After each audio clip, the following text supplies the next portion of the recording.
इस वीडियो को देखने के बाद आप समझ पाएंगे कि आलस्य क्या है, यह कैसे पैदा होता है और इसे कैसे खत्म किया जा सकता है।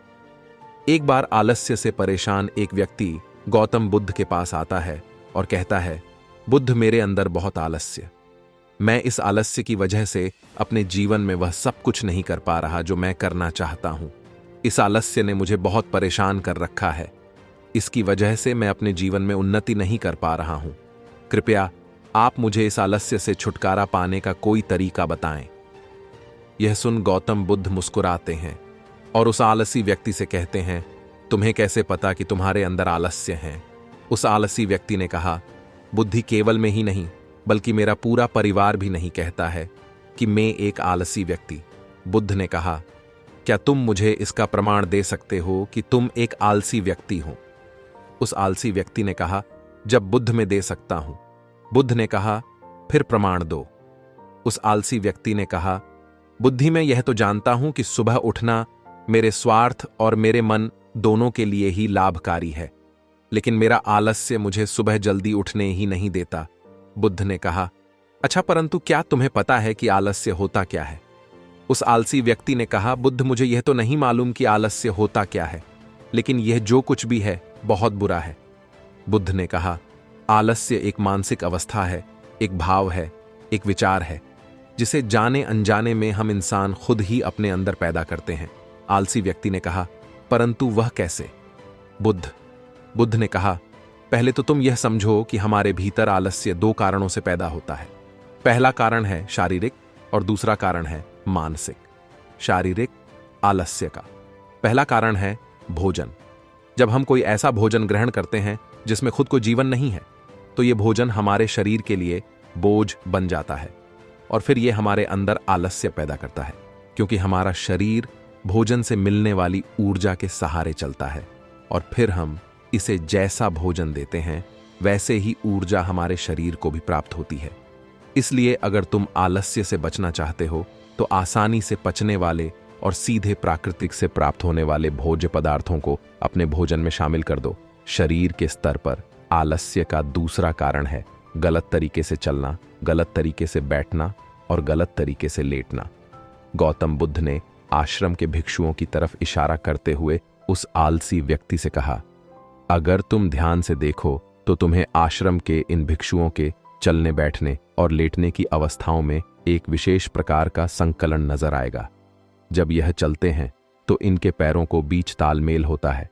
जब बैठते हैं तो इनके रीढ़ की हड्डी एकदम सीधी होती है और गर्दन थोड़ी सी ऊपर होती है, और जबकि लड़ते हैं तो इनका शरीर एकदम शिथिल होता है। इनके शरीर के किसी भी अंग पर कोई तनाव नहीं होता, जिसके कारण यह एक गहरी और आरामदायक नींद ले पाते हैं। उस आलसी व्यक्ति ने पूछा, बुद्ध, क्या पर्याप्त नींद लेना भी उतना ही जरूरी है? बुद्ध ने कहा, न कम न ज्यादा।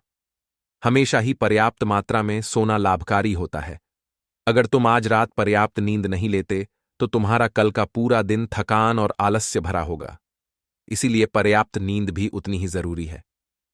आलसी व्यक्ति ने कहा, हां बूढ़े, यह तो मैंने भी महसूस किया है। बुद्ध ने कहा, शरीर के स्तर पर आलस्य का तीसरा कारण है सुबह जल्दी उठना। ये सुनो। साल से व्यक्ति ने कहा, अब मैं तो सुबह जल्दी उठ नहीं पाता हूं। बुद्ध ने कहा, तुम सुबह जल्दी तब उठता होगी जब तुम रात में जल्दी सो गया।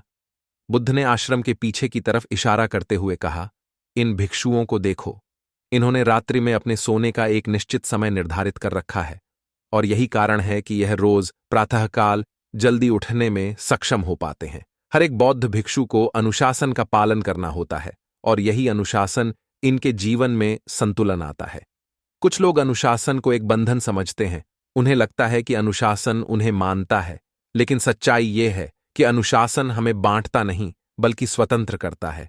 इसलिए अगर तुम शारीरिक स्तर पर आलस से छुटकारा पाना चाहते हो तो खुद को अनुशासन विधान, एक निश्चित दिनचर्या का पालन करो।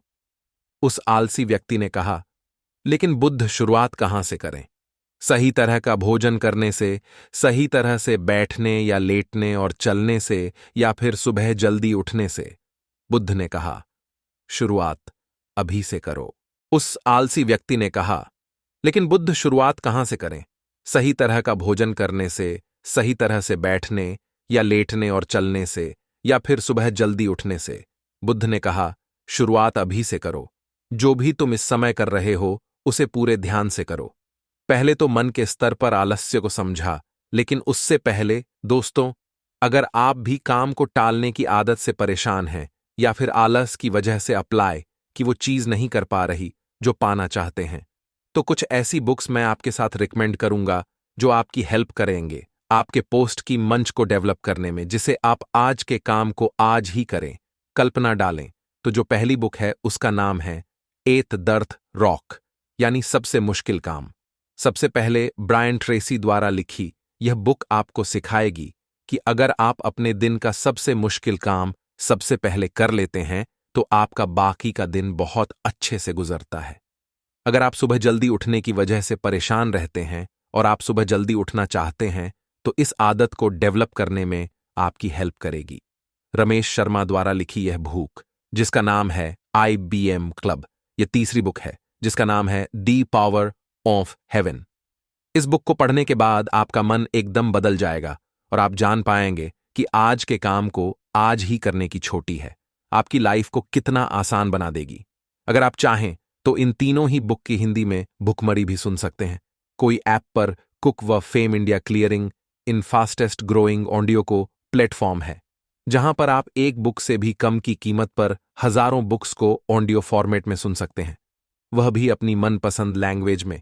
नमी इसके 1 साल का सब्सक्रिप्शन पड़ता है भी इसका, लेकिन इस अंबेडकर जयंती के अवसर पर कोको के अनवर सब्सक्रिप्शन पर, क्योंकि डिस्काउंट ऑफर चल रहा है, इसलिए आप 1 साल का के ले सकते हैं सिर्फ वर्णन गेंदों में, अगर आप यूज कर दे कूपन कोड बियर की थी। लेकिन यह कूपन कोड सिर्फ 17 अप्रैल रात 12 बजे तक वैलिड है।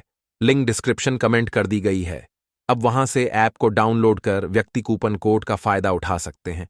बुद्ध ने कहा, मन के स्तर पर आलस्य का पहला कारण है हमारी पुरानी गलत धारणाएं।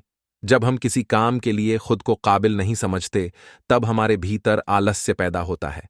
अगर हमारी मन यह विश्वास कर लिया कि पिछली बार की तरह इस बार भी मैं इस काम में असफल ही दूंगा, तो उस काम को करने में हमें आलस्य आएगा, जबकि हम खुद को यह नहीं समझा पाते कि पिछली बार और इस बार में बहुत फर्क है।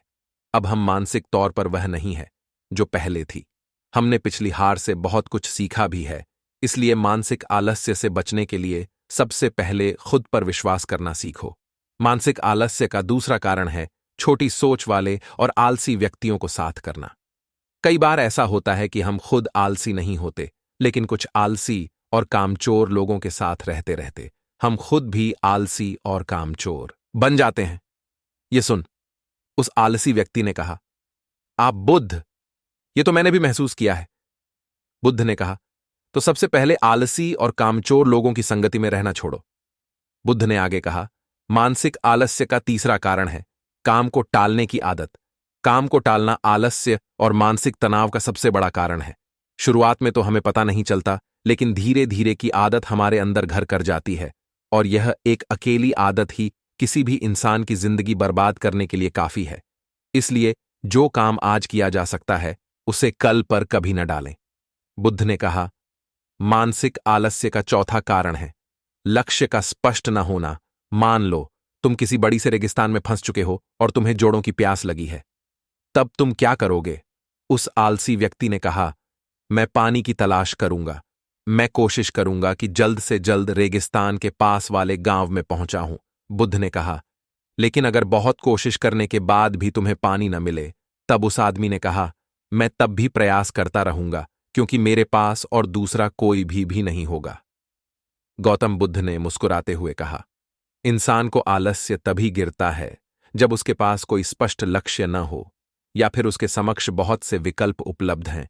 इसलिए लक्ष्य को निश्चित होना परम आवश्यक है। अगर तुम सुबह उठकर बयान नहीं कर पा रहे हो तो उसका कारण तुम्हारी नजर का स्पर्श न होना है। अब तुम भविष्य में होने वाले रोगों और उन रोगों से होने वाली पीड़ा को स्पष्ट रूप से महसूस नहीं कर पा रहे हो। बुद्ध ने आगे कहा, मन के स्तर पर आलस्य का पांचवां कारण है किसी काम को करने की कोई बड़ी वजह न होना। मान लो तुम बहुत से कीमती गहने लेकर एक सुनसान रास्ते से गुजर रहे हो। तुम चलते उल्टे बहुत थक चुके हो और तुम्हारा बैठने का मन कर रहा है और तुम एक बड़ी से पेड़ के नीचे आराम करने के लिए बैठ जाते हो। तुम भी बैठे ही थे कि तुमने देखा कि दूर से कुछ को तुम्हारी तरफ भागे आ रही है। तो क्या ऐसी परिस्थिति में भी तुम्हारा आलस्य में भागने से रोक सकेगा? नहीं। ना तो मेरी एक बात को समझो, तुम्हारा आलस्य केवल तुम्हें उन्हीं कामों को करने से रोक सकता है जिन्हें करने की तुम्हारे पास कोई बड़ी वजह नहीं है। मैं आलसी व्यक्ति कहता है। आपका बहुत बहुत धन्यवाद बूते। अब से मुझे आलस्य का सारा खेल समझ आ गया। गौतम बुद्ध कहते हैं, मेरी एक बात हमेशा याद रखना, जहां स्पष्टता है और काम को करने की कोई बड़ी वजह है, वहां आलस्य ही नहीं सकता। दोस्तों, कहानी अच्छी लगी है, लाइक शेयर कमेंट करें और ऐसे ही कहानियां देखने के लिए हमारे चैनल का भी सब्सक्राइब करें।